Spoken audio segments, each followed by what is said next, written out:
थोड़ा सा हम कहाँ चलते? हमारा जो हमने होटल बुक किया दिव्या इधर है क्या? नेपाल अभी पहुंचा ही था, अभी रात के 8:30 बजे। मुझे ना नेपाल की ये खूबसूरत लड़कियां मिली हैं डांस बार के पास में। तो इन होटल का नाम क्या था? दिव्या मिल गई। तो नहीं हो तुम हैं? ये बोल रही हैं और क्या क्या है रात के टाइम? मतलब खूब सारा मस्ती मजा, बहुत अच्छे सेल्फी डालना। तुम्हारे नेपाल से नेपाली लड़की लाऊंगा, बहू लेके आऊंगा वहाँ से, ठीक है? लानी है? नहीं लानी, रहने दो। क्यों? सही है ना, नहीं जी हम। बहू ही नहीं चाहिए अब। यह है भारत की सबसे सस्ती बस जो मुझे मात्र 100 रुपए में भारत से नेपाल लेकर जाएगी। इतने सस्ते में कोई भी विदेश यात्रा आप नहीं कर सकते without passport, without visa. So hello ji, good morning, welcome back to my new blog. तो वापस से एक नए दिन में नए और खूबसूरत से ब्लॉग में आप सब लोग का स्वागत है। और आज का ब्लॉग ना भाई बहुत जबरदस्त होने वाला है, क्योंकि आज मेरे एक नए सफर की, एक नए दिन की और एक नई जर्नी की शुरुआत होने वाली है। उसके बारे में मैंने आपको कल शाम ब्लॉग में बता दिया कि आज आपके भाई जा रहे हैं एक इंटरनेशनल ट्रिप, मतलब विदेश की यात्रा पे। अब वो विदेश में कहां जा रहा हूं, किधर जा रहा हूं, आपको मैंने कल हिंट दे दिया था। अगर कल का ब्लॉग अगर आपने देखा होगा तो आपको पता होगा। तो चलो करते हैं दिन की शुरुआत। और अपना सामान वामान सारा पैक कर लिया। मैं आपको बताता हूं, मैं जा रहा हूं आज Nepal without bike, without car, without flight. अपने गांव के पास में ही ना मेरे एक बॉर्डर है जहां से आज मैं नेपाल घुसने वाला हूं। तो आपको वो पूरी जानकारी आगे ब्लॉग में पता चलेगी। तो पहली बार है तो चैनल को सब्सक्राइब करो, वीडियो को लाइक करो। और नेपाल घुसने का सबसे खूबसूरत और सस्ता तरीका आपके ब्लॉग में, आज के ब्लॉग में आपको देखने के लिए मिल जाएगा। और गाइस कल के ब्लॉग में आपने देख लिया था कि बिक्की भाई भी मेरे घर आ चुके थे, केरला गोवा से डायरेक्ट। और भाई हमारे गांव के नजारे देख रहा है भाई, और देख रहा है भाई क्या खूबसूरती। देखो जिम कॉर्बेट के जंगलों में आपके भाई का घर है। और मम्मी भी सुबह से तैयार हो चुकी। मम्मी तू भी चले गया नेपाल? तो कहाँ तू कहाँ तैयार हो फिर? कहाँ बुआ कहाँ क्या है वहाँ? बाहर से श्राद्ध है। चलो गाइस आपको दिखाते हैं, पापा से मिलाते हैं। हेलो पापा, गुड मॉर्निंग, क्या हाल है? आज सुबह से पूजा पाठ कर लिया, पीठे बैठा लगा दिया, क्या बात है। आज तो तैयार हो गए नहा के यार। और गाइस हमारी सिद्धि कर रही है किचन में काम। गुड मॉर्निंग सिद्धि, क्या हाल है भाई? गर्मा गर्म पूरियां बन रही। देखो कोई विदेश से घर आता है, 6 महीने बाद कोई फौजी घर में आता है, नौकरी वाला घर में आता है, तो उसके लिए व्यंजन बनते हैं। लेकिन मेरे घर वाले मेरे आने से खुश नहीं, मेरे जाने से खुश है। मेरे जाने में ये लोग बना रहे व्यंजन की आज खा के चले जाओ करके। क्या त्योहार है आज? फूल दही छम्मा दही भाई, आज फूल दही छम्मा दही है भाई साहब। तो भाई फूल दही छम्मा दही में तो क्या होता था ना, बचपन में जब हम छोटे थे भाई ना, हम अपने गांव के सारे फूल तोड़ के बड़ी सी पन्नी में पैक कर लेते थे। उसके बाद ना सबके दहलीज में जाते थे, मतलब सबकी धेली बोलते हैं पहाड़ी में, और जाके फूल फेंकते थे। फिर हमको टॉफी मिलती थी, बतासे मिलते थे। उस टाइम पे बतासे गुड़ मिलता था। आज के टाइम में क्या मिलता है? क्या आज के टाइम में बच्चे ये फूल फेंकते हैं धेली में आके? मैं तो देखता नहीं कह रहा। बच्चे आ गए सुबह से। कौन आया सुबह से? सारे बच्चे आ गए। अच्छा, और क्या? तो तूने क्या दिया बच्चों को? बच्चों को क्या दिया? किसी को पैसे दिए, किसी को टॉफी दे दी। हमारे टाइम में तो गुड़ मिलता था हमें पहले से। चावल नहीं लगाते क्या तिलक में?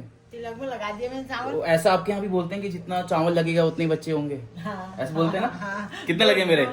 2 लगे हैं। बच्चे 2 ही अच्छे ना। तो मम्मी ये कह रही हमारे घर में बहुत सारे बच्चे आए थे जो फूल दही करके चले गए। किस किस के वहाँ ये फूल दही वाला त्योहार अभी भी मनाया जाता है? मुझे बताओ, क्या आपके घर में भी पहाड़ों में बच्चे आते हैं आपकी धेली में फूल फेंकने के लिए? आपके घर के दरवाजे में फूल फेंकते हैं और कौन सा गाना गाते हैं? वो कई गाना गाते हैं, फूल दही छम्मा दही हमको देना। हम तो कहते थे गुड़ की ढेली मतलब गुड़ का ढेला। अब आजकल पता नहीं क्या बोलते हैं, स्पेशल चीज मांगते होंगे, भगवान जाने। और गाइस ये देखो, कल शाम मैंने सोचा मैं बैग पैक करूंगा, रात को मैं एडिटिंग करने भूल गया। ये कपड़े ऐसे कैसे पड़े हुए, इन कपड़े बैग के डालना है, फिर मुझे निकलना भी है। क्योंकि भाई ये जो सिल्वर बटन है ना आपके भाई का, बहुत जल्दी गोल्डन बटन में बदलने वाला है। इसलिए भाई अपन निकल रहे हैं छोटे ट्रिप पे। अब आपको बैक टू बैक ट्रिप और फैमिली ब्लॉग दोनों में देखने को मिलेंगे। मैंने कल एक सवाल पूछा था आप लोगों से कल के ब्लॉग में कि क्या मैं अगर अपने साथ 4 धाम यात्रा, पंच केदार यात्रा, केदारनाथ यात्रा, बद्रीनाथ यात्रा या उत्तराखंड के ऐसे बहुत सारे ट्रैक यात्रा करूं और उनको मैं क्या कहते हैं लोगों को अपने साथ लेके चलूं, तो कितने सारे लोग चलेंगे? तो भाई बहुत सारे लोगों ने ना मुझे थैंक यू सो मच इतना पॉजिटिव रिस्पांस दिया कि मेरा मन तो कर रहा है कि मैं आज ही खोल दूं। लेकिन अभी मुझे इतना इंफॉर्मेशन है नहीं, क्योंकि मैं नहीं चाहता बाहर की ट्रैवल कंपनियों की तरह मैं आपको लूटूं, मैं आपको मतलब स्कैम में फंसाऊं। क्योंकि मैं एक पहाड़ी उत्तराखंडी हूं, तो मैं चाहता हूं कि पहले मैं एक बार घूम के जाके सारा इंतजाम करके आऊं,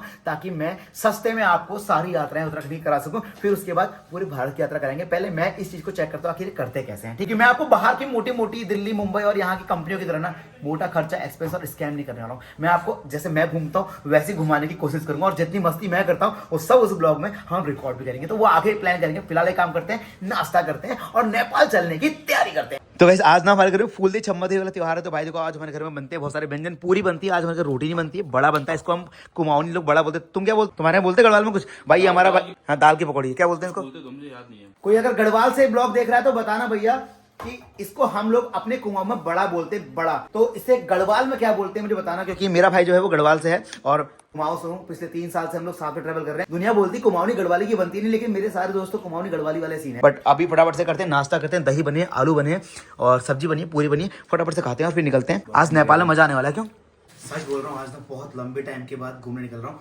पहले ना इससे कितने बड़े बड़े बैग में लेके केदारनाथ पर्वत पर चढ़ा हूँ, इस बार भी चढ़ूंगा, लेकिन आज ना कम से कम बहुत लंबे टाइम में। मैं लास्ट ट्रिप में रखा था थाईलैंड था, आई थिंक ना थाईलैंड गया था, उससे पहले मैं लद्दाख गया था। उसके बाद आज 6 महीने बाद मैं कहीं घूमने जा रहा हूँ, नेपाल जा रहा हूँ। मैं जा रहा हूँ ना अपनी कार से ना अपनी बाइक से, मैं जाऊँगा पब्लिक ट्रांसपोर्ट से, क्योंकि मैं सस्ते में ट्रैवल करूँगा और सस्ते में लोगों से बात करूँगा।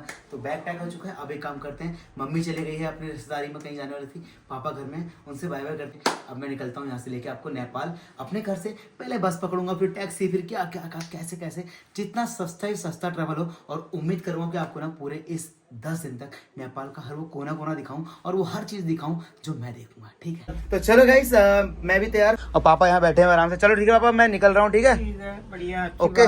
और दिक्कत होगी तो फोन कर रही है करना पैसे के लिए? दिक्कत होगी तो फोन करना हमको, तो हमको अवगत कराना। तो खर्चा वर्चा मिल जाएगा? खर्चा देखेंगे, खर्चा अगर खर्चे की प्रॉब्लम होगी तो वो भी मिल जाएगा। कल को मैं नेपाल में फंस गया तो और जरूरत पड़ी पैसे की, क्या होगा? ऐसा तो ऐसे काम ही मत करना, इस नियत को लेके मत जाओ कि मैं यहाँ से इस भाव से जा रहा हूँ और उस भाव से ऐसा फंस जाऊंगा, ऐसा मर जाऊंगा, पुलिस ने पकड़ दिया, चोरों ने पकड़ दिया, गुंडों ने पकड़ दिया, ऐसी इच्छा हो रही है तो मत जाओ। मैं भी कह रहा हूँ, सही बात बता रहा हूँ, नहीं जाओ फिर नेपाल। नहीं, अगर ऐसी भावना से जा रहे हो तो मत जाओ भाई। सच्चे मन से, सच्ची पुकार से जा रहे हो, भगवान उससे आस्था से जा रहे हो, नेपाल, काठमांडू, जहाँ भी जा रहे हो, हाथ जोड़ो भगवान को। और क्या ये हो जाएगा, वो हो, पहले तुमको हो जाएगा। दुनिया के माँ बाप कहते हैं जाओ बेटा बाहर निकलो, विदेश जाओ, घूम के आओ। मेरे पापा कह रहे हैं मत जाओ नेपाल मत जाओ। तो भाई अगर इस भावना से जाओगे तो मत जाओ। मुझको पुलिस पकड़ लेगी, मुझको फलाना ठिकाना पकड़ लेगा, मुझे ये तुम्हारी भावना करते इसका जो जा रहे हो तुम। हाँ, यही होता है और क्या। चलो ठीक है फिर, ओके बाय बाय। तुम्हारे नेपाल से नेपाली लड़की लाऊंगा, बहू लेके आऊंगा वहाँ से। ठीक है, लानी है? अरे नहीं लानी, रहने दो। क्यों? सही है ना, नहीं। बहू ही नहीं चाहिए अब? दुनिया में नहीं होती लोगों की शादी, बड़े बड़े नेता अभिनेता पड़े हुए हैं बिना शादी के। तो मैं भी बिना शादी का रहूं मतलब अब? ऐसे रहोगे भी, ये अनशन लोगों को ला करके मेरे घर में नहीं रखोगे ना। ओके चलो ठीक है, बिल्कुल मैं पसंद नहीं करूंगा, अलाउड। ओके चलो ठीक है, बाय बाय फिर। Okay bye bye bye bye bye bye. इस पापा से मिलने अब एक काम करते हैं, चलते हैं अपने नई जर्नी की शुरुआत करते हैं। मतलब काफी ना थोड़ा अजीब सा भी लग रहा है, क्योंकि ना बहुत टाइम से निकला नहीं है यार। पूरे 1 साल के बाद मैं घर से बाहर निकल रहा हूँ। थोड़ा सा हल्का सा हेजिटेशन हो रहा है, क्योंकि ना मेरे को आदत हो गई थी घर के अंदर रहने की, पापा मम्मी के साथ रहने की, तो हल्का सा होम सिकनेस वाला फील हो रहा है।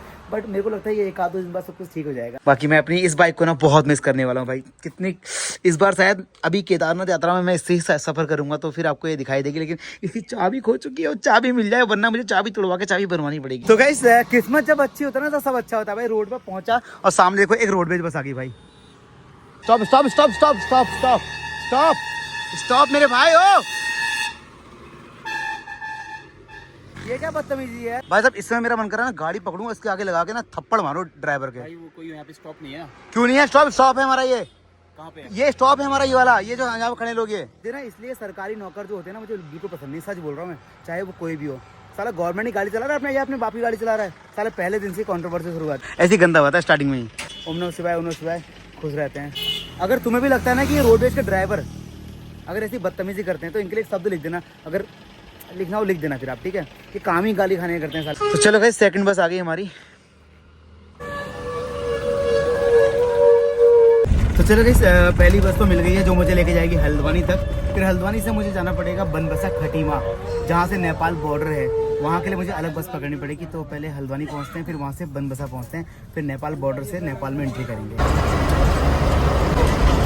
तो गाइस, पहुँच चुका हूँ हल्द्वानी के रोडवेज स्टैंड में, और यहाँ से मैं लूँगा एक बस, यहाँ से मतलब रोडवेज सरकारी बस लूँगा। ये छोड़ेगी मुझे बनबसा, जहाँ पे नेपाल बॉर्डर है। फिर आपको डायरेक्ट नेपाल बॉर्डर में मिलूंगा। तो गाइस, मेरे पीछे जो आप बस देख रहे हैं ना, ये है भारत की सबसे सस्ती बस, जो मुझे मात्र 100 रुपये में भारत से नेपाल लेकर जाएगी, मतलब कि विदेश। भाई मैं पहुंच चुका हूँ बनबसा। बस वाले ने मुझे बनबसा ड्रॉप कर दिया, और सामने आपको एक गेट दिखाई दे, यहाँ से नेपाल वाला कट है। ये रोडवेज की बस ने आपको यहाँ छोड़ दिया, यहाँ से अब हम जाएंगे नेपाल अंदर की तरफ। यहाँ से ज्यादा नहीं, 1.5 से 2 किलोमीटर का सफर है, वो हम ऑटो रिक्शा से पास करेंगे।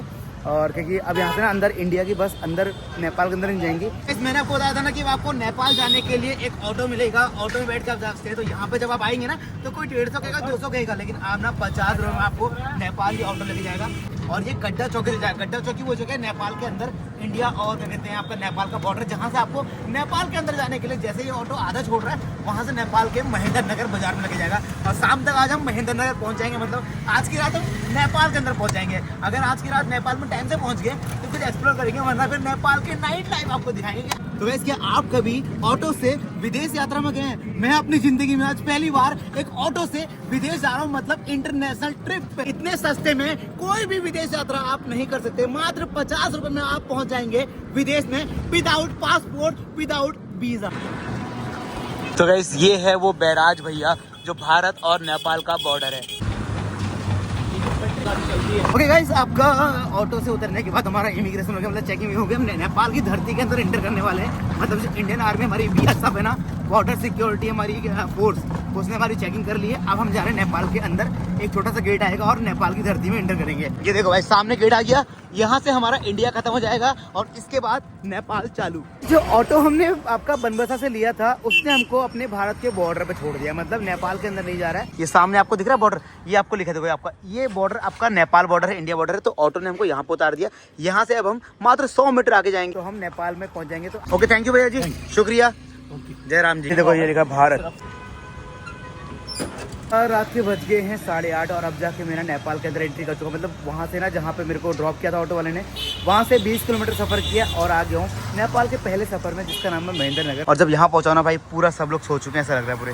इस समय कहाँ घूमूँ क्या घुमाऊँ समझ नहीं आ रहा है। कुछ दिख रहा है घर के बाहर, सब लोग ऐसा लग रहा है सो गए। और मुझे खाने के होटल मिलेंगे नहीं मिलेंगे ये भी नहीं पता भाई। ऐसा ना हो कि मुझे आज नेपाल में मेरी पहली रात ना भूखा ना सोना पड़ जाए, बट कुछ ना कुछ तो मैनेज कर ही लूँगा। अगर कोई क्या कहते हैं शॉप खुली होगी ना, तो वहाँ से क्या बोलते हैं इसे, किराना की शॉप, वहाँ से मैं एग ले लूँगा। और मेरे पास ना एक छोटा पतीला है, ब्यूटेन केन है, जो हमेशा अपने बैग में मैं कैरी करता हूँ। एग बॉईल करूँगा, वाइट एग खा लूँगा। क्योंकि इस टाइम पे खाना मिलना है ना, बहुत टफ हो जाएगा। सब कुछ तो क्लोज ही हो गया, देख रहे हो, छोटी मोटी दुकानें खुली हैं बस, एक आध दो। तो गाइस नेपाल अभी पहुंचा ही था, मतलब अभी रात के 8:30 बजे थे। नेपाल पहुंचे ना, मैंने एक होटल बुक किया था, दिव्या। क्या नाम था होटल का, नाम क्या था? दिव्या। और मैं ना पिछले आधे घंटे से भटक रहा था नेपाल में, कभी इधर गली कभी उधर गली ना, अभी तक होटल ही नहीं मिला भाई। और उनसे बात कर रहा हूँ लगातार, मैं कहता हूँ होटल वाले से बोल रहे हैं डांस बार के पास में, कोबरा बार के पास में। और एक तो मुझे यहाँ की ना लैंग्वेज नहीं आ रही थी, तो दीपिका मिली और कौन, क्या नाम है, प्रीति पाल मिली। और आपका नाम?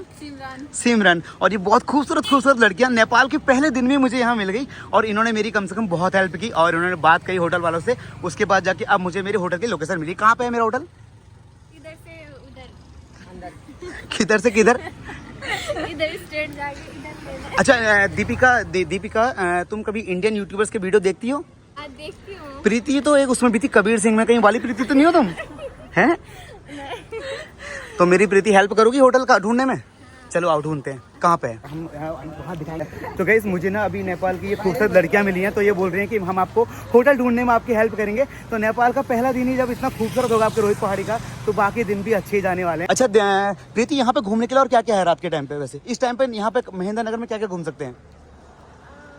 एक पोखरी का डेरे। अभी हम यहाँ पे नए हैं ना, हमें कोई घुमाने, हमें पता भी तो नहीं कहाँ क्या है क्या नहीं है। हाँ, इधर बहुत अच्छे जगह है घूमने के लिए। क्या क्या चीजें हैं यहाँ पे घूमने के लिए? तुम हंसती बहुत हो, मुस्कुराती बहुत हो, लेकिन कहाँ चल रहा है, कौन सा? हमारा जो हमने होटल बुक किया है दिव्या, वो किधर है? इधर है क्या? अच्छा, यहाँ से कितना आगे जाना पड़ेगा?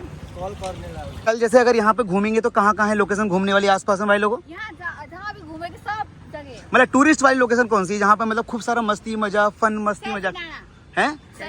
Selfie Dana. ओके, यहाँ दिव्या होटल इधर को है क्या? थैंक यू सो मच, शुक्रिया आप लोगों का। नमस्ते, राम राम, बाय बाय। तो चलो गाइस, अपने को होटल इन लोगों ने काफ़ी हेल्प कर दी है। 100-200 मीटर इन्होंने मुझे बता दिया कि कहाँ पे आपका होटल है। हमने कहा चलते हैं चलो होटल के पास, फिर आपको पहले दिन का अपना स्टे दिखाते हैं कि आज हम नेपाल में कहाँ रुकने वाले हैं। तो गाइस फाइनली पहुंच चुका हूँ अपने होटल पे, दिव्या होटल पे। और उन लड़कियों ने बहुत हेल्प करी और नेपाल की खूबसूरत प्यारी सी लड़कियों के लिए थैंक यू लिख देना उनको कमेंट सेक्शन में। और हमको ये हमारा होम स्टे मिला है भैया जी का, और यहाँ हमने booking.com से बुक किया है। और बता सबसे अच्छी खुशखबरी क्या है भाई, बताए इनको। यहाँ पे अच्छी खुशखबरी है कि हमने ना पहले सुना था कि यहाँ पे ना यूपीआई चलने लगा है। हाँ। और वो अभी मतलब पीछे भी हमने कई जगह पता किया, हाँ। कहीं नहीं चल रहा। हाँ, हम पता इस टेंशन में थे कि यहाँ यूपीआई नहीं चलेगा तो हमें करेंसी बार बार अपनी एक्सचेंज करानी पड़ेगी। वैसे हमने थोड़ी बहुत करेंसी एक्सचेंज करा ली है, लेकिन आगे भी हम कराएंगे। जैसे हमारे इंडिया में फोन पे होता है ना, यहाँ पे इनका FONE फोन पे है। FONE फोन पे हाँ, भाई, ये लेकिन देखो इसमें लेकिन पहले ना पेमेंट नहीं होती थी, हाँ। लेकिन अब ना इसमें पेमेंट हो रहा है। मैंने जैसे अपने फोन पे से मैं इसको स्कैन करूंगा ना, हाँ ये टेंशन हमारी खत्म हो गई। देखो ये देखो भाई, ये देखो भाई, आगे और यहाँ पे इसमें- क्या लिखा रहा है, NPR लिखा रहा है, मतलब नेपाल करेंसी ना, हमारी लेकिन- INR नहीं है। हाँ, लेकिन ना ये मैंने जैसे जब पहली बार जब स्कैन किया था ना, हाँ। तो ऑप्शन आया था कि UPI इंटरनेशनल UPI एक्टिवेट करने के लिए। अच्छा, अब तो जैसे इनका, इंटरनेशनल UPI मैंने एक्टिवेट करी है, उसके बाद ये हो रहा है। तो इसमें क्या होगा, जैसे यहाँ पे NPR लिखा है 600 रुपए है, इसमें तो लिखा 600 भरेंगे तो हमारा इंडियन 600 दिखाएगा कटेगा, यहाँ पे देख। हमारा इंडियन 600 कटेगा या कहते ये हैं। देख। अच्छा टोटल पीपल INR 375 यहाँ पे दिखा रहा है। अच्छा, 600। नेपाल के 600 रुपए का होटल हमें इंडिया में पड़ रहा है 375 रुपए का, क्यों? तो ये सही है, मतलब हमको दिखा भी रहा है, मतलब कि कितना जा रहा है हमारा करके। ये सबसे अच्छी चीज है यार भाई, मतलब तो अगर आप नेपाल आओगे ना तो आप लोगों के लिए खुशखबरी है, यहाँ पे आपका QR कोड काम करेगा, फोन पे, गूगल पे, सब कुछ। तो करो फटाफट से अपना बुक करते, फिर आपको नेपाल में अपना होटल का रूम दिखाता हूँ। कितने प्यारे से प्यारे यहाँ रूम है हमारे। गाइस अभी जैसे होटल के रूम पे आए ना, ये रूम था, लेकिन ये बेड काफी छोटा लगा भाई मुझे, हम 2 लोग तो इसमें नहीं आ पाएंगे। टॉयलेट बाथरूम काफी अच्छा है। दूसरा रूम दिखाते हैं आपको, 375 में रूम मिल रहा है भाई, मजाक है क्या। तो भाई जी कमरे के अंदर आने के बाद ना बिक्की भाई ने तो खाना खा लिया, रोटी खाई, चावल खाया, सब्जी खाई, दाल खाया, और यहाँ पता नेपाली चटनी भी खाई। और आपको बताया कि आपका भाई ना रात को खाना नहीं खाता है तो नहीं खाता है, बट आज ना भाई चल चल के थक भी गया था। दिन में मैंने वैसे वो खरबूज खाया था 3 बजे के आसपास, तो मैंने क्या किया, 3 अंडे अपने लिए और उबाल दिए। इसका मैं वाइट वाला जो होता है ना, वाइट एग, वो खा लूंगा, बाकी 3 अंडे भाई खा लेगा, अभी नहीं तो सुबह खा लेगा। मैंने पानी हमारे पास कम है, इसलिए मैंने अभी उबाल दिया सुबह के लिए भी। तो भूख लग रही तो खाता, वरना मैं खाना नहीं खाता। और रात को आज चल बहुत गया ना यार भाई, बहुत टाइम बाद ट्रिप पे निकला हूँ। अंडे खाते हैं और आज की रात को यहीं पर खत्म करते हैं। बाकी कल मिलूंगा फिर आपसे एक नए और खूबसूरत से ब्लॉग के साथ में। अभी कल महेंद्र नगर में घूमेंगे या महेंद्र नगर से बाहर कहीं जाएंगे, या फिर कहीं कुछ, इस बार ना नेपाल में कुछ नया देखेंगे। मैं 2 बार नेपाल में से आ चुका हूँ और बहुत सारी चीजें आपको दिखा चुका हूँ, बट पशुपतिनाथ जी का दर्शन तो करूंगा, आपको भी कराऊंगा। इस बार भगवान जी से प्रार्थना है, जैसे लोग केदारनाथ के दर्शन करते हैं ना, वैसे ही नेपाल में भी एक नाथ है जिनका नाम है मुक्तिनाथ। तो जिस तरीके से महिमा केदारनाथ की ना, वैसी ही महिमा आपकी मुक्तिनाथ की भी है। अगर भोलेनाथ का बुलावा हो ना तो मुक्तिनाथ जरूर लेके जाऊंगा आपको, और इस बार आपको मुक्तिनाथ मैं अपने कैमरे से दिखाऊंगा। और अगली बार अगर आप कमेंट करोगे ना कि आप मेरे साथ पशुपतिनाथ और केदारनाथ चलना चाहते हो, तो मैं ऐसा एक ट्रिप ऑर्गेनाइज करूंगा बढ़िया वाला, इसमें 20 से 25 लोग ना भारत से चलेंगे, दिल्ली से चलेंगे, पूरा टेम्पो ट्रेवलर रख के पशुपतिनाथ, मुक्तिनाथ सब घूम के आएंगे। क्या आपको लगता है मुझे ऐसा करना चाहिए? मुझे जरूर बताना कमेंट सेक्शन में, वरना ना नेक्स्ट ट्रिप में आप लोगों के साथ जाएंगे, ब्लॉग बनाएंगे, रास्ते में खाएंगे पीएंगे, सब पूरी मस्ती करेंगे और नेपाल भी घूमेंगे। ठीक है, तो आज के ब्लॉग को खत्म करता हूँ, कल मिलूंगा आपसे नए और खूबसूरत से ब्लॉग के साथ। बाकी उन खूबसूरत सी लड़कियों के लिए भी एक लाइक कर देना, बहुत अच्छे लोग हैं, पहली बार में उन्होंने मेरी इतनी हेल्प करी, आगे मुझे बहुत सारी हेल्प लेनी है। Bye bye, take care, good night. पहली बार आए तो चैनल को सब्सक्राइब करना मत भूलना, वरना मेरा कल वाला ब्लॉग आप देख नहीं पाओगे ना। सब्सक्राइब कर दो, भीख मांग रहा हूँ सब्सक्राइबर की और लाइक की। हाँ, लाइक करना बहुत जरूरी है और कमेंट भी, ठीक है, क्योंकि आपका एक कमेंट, एक लाइक ना मुझे मोटिवेशन देगा, समझ रहे हो आप? लाइक कर दो, ठोको लाइक। बाय और टेक केयर, गुड नाइट। अब मैं खा रहा हूँ अंडे, बाय।